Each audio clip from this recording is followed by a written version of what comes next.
What's going on, everybody? Welcome back to the Scale News Update. If you're not familiar with the show, this is where we talk about the news topics that happened in the scale world of RC over the last week. If you enjoyed the Scale News Update, hit the like button and let's jump into this week's topics.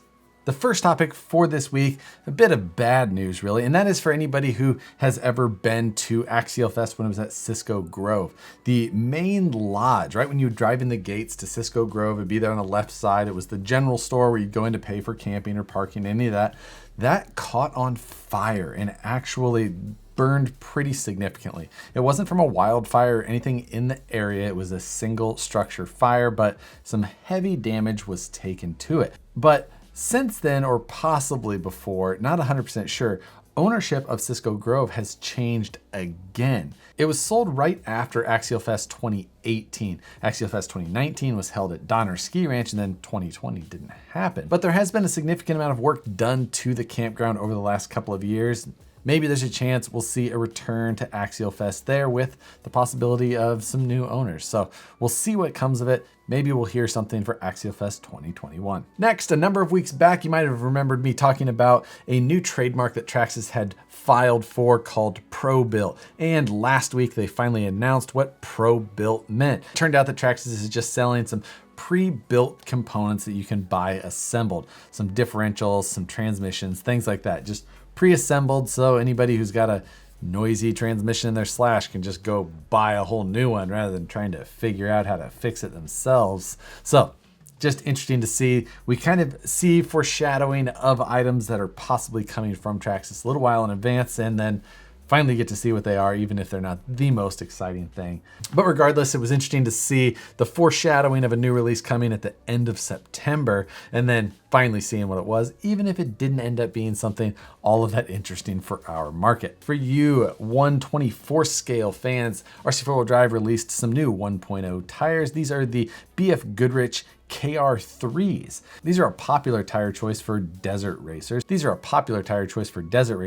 The outer diameter of these tires is 2 inches, which matches the size of the BFG crawlers that comes on the Axial SCX24 C10 version. So if you like this style or just looking for a new set of tires, here's another option that looks like they're available now. Speaking of new tires, Boom Racing actually released a super small 1.9 like ultra scale, almost on-road looking tire. This is a 3.8 inch tall 1.9. They're advertised as an all-terrain style tire, but man, these things look more all-season than all-terrain. Again, at that 3.8 inches tall, this is something that would be right in the same area as like the Proline Class 0 options that they've been releasing lately. So if you're looking for something that's style first and then performance just absolutely dead last, here's one that checks those boxes. For some not quite RC related news, King of the Hammer dates have been announced with the schedule, and most excitingly,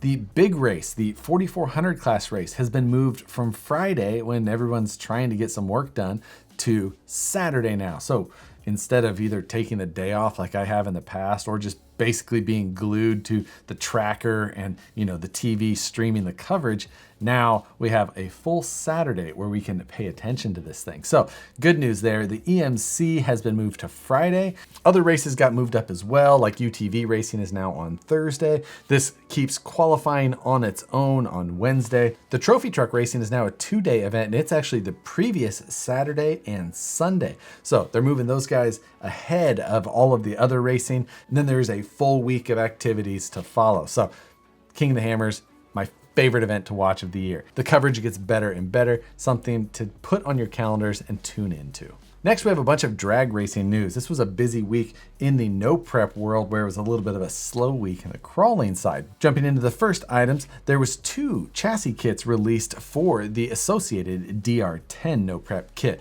One from Undercover Drag Wings, which has been shown and kind of announced, but nothing like really definite put out there with all of the details. It's just kind of mixed and matched among different groups and things like that. But it's a full DR10 chassis, almost all carbon fiber. It's a double layer style design, uses a number of the stock pieces front and rear. I actually saw one of the first chassis in person today, and it did look good, but no just set information put all in one place or even any really great pictures. So that is coming soon. For any of you DR10 owners, if you're looking at changing out a chassis, going to something fancy looking, here's something to keep on your radar. The second chassis that has been announced is from Drag Race Concepts. Again, this is another carbon fiber chassis setup. This is only being shown in renderings though, no actual hard parts yet.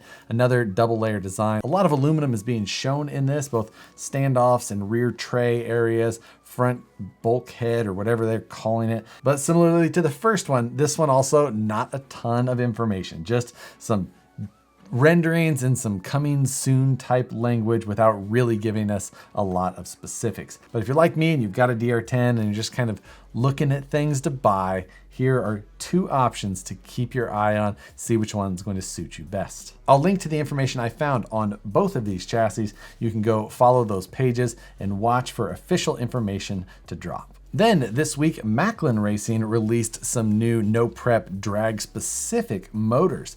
These are the Drag Race King motors. These are available in both a 4.5 turn and a 3.5 turn. These motors have a bunch of features that are said to be specifically designed and targeted to no prep drag cars. They do say that it is best used when paired with their Drag Race King ESC, which also just recently came out. A-Main carries the Maclan Drag Race King ESC already, and I assume the motors will be coming shortly. I'll link to where you'll be able to find those in the description below, as well as the rest of the stories that we've talked about today. And the last drag race specific motor option that I saw come out this week was from Fantom Racing, and this is a 13.5 motor. 13.5 is another fairly common drag racing class that we see around here. It's kind of like the stock class, they call it, but this is a 13.5 motor that costs $150. Not a cheap motor to race in what is kind of normally looked at being the more stock or beginner class, but obviously it's also got its own set of competitors in it that are looking for the edge. So if you're one of those, Fantom Racing has another option. For any of you Capra owners, I recently finished my Capra build using one of the RC Speedy chassis. These are a production tube frame chassis you can purchase, and I finally finished mine up and kind of went over all of my thoughts on this, including some of the issues that I had. Posted a video on that Monday. I'll link to it below where you can find all of the information on that chassis. And here's the weirdest thing you'll hear all day. HPI has a new release. This is the RS4 Sport 3 1987 Warsteiner BMW E30. I think the body looks great. E30 BMWs, pretty classic style. I could go down a big list of all of the features of the RS4 Sport 3, but you probably already know them if you're interested because this came out like 10 years ago. But the news is that they have a new body. I guess they're alive over there. This is the first kind of rumblings we've seen come out of HPI since their sale again, since they were sold to Ripmax from the original owner before that. HPI has moved a lot, hasn't done anything since like 2016. Not that I'm saying that this release is doing much either.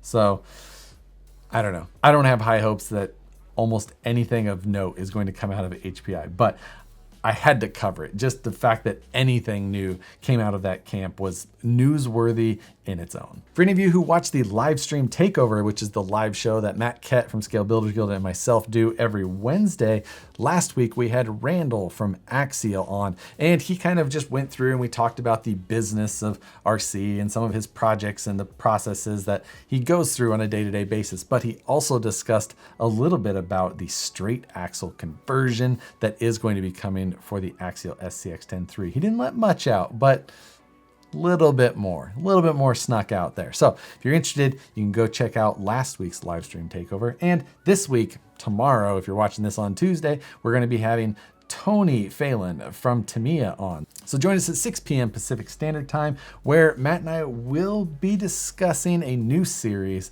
that we have coming. On the live stream on Friday night, I ended up assembling this new F1 kit. First one like that I've done. It's a pretty good time. It made for another good stream on Friday. And then on Sunday, for 3D Printing Sunday or STL Sunday, I showed the process of taking something and making a cardboard template and then transferring that in an easy way into CAD to help you kind of go through the process. I chose to do a no prep drag car rear wing, something that would maybe help you reproduce those a little bit faster. And then while we were at it, we also drew a silly scale accessory. This week was a push mower that you can 3D print at home in case you need a push mower in your scale garage. But that does it for the actual news topics this week. Slow week in the crawling area of the scale news this week. I feel like it's gonna be a busy end of the year still though. We got the holidays coming. I feel like we're gonna have some releases here before the end of the year that are gonna kind of be exciting to some of you. And on that, I'm gonna use this week's question more as a, what's your prediction? What new releases do you see coming before the end of the year? Full vehicles or option parts, put what your prediction is, not what you're hoping for most, but what do you honestly think that we're going to see released before the end of the year? Drop them below, because sometimes, good or bad, your guys' comments can be very entertaining. Hope you guys have an awesome rest of the week. Hit the like button before you go. Subscribe if you're not already. Hit the notification bell so you see the videos as soon as they get uploaded. As always, thanks again for watching, and we'll see you on the next one.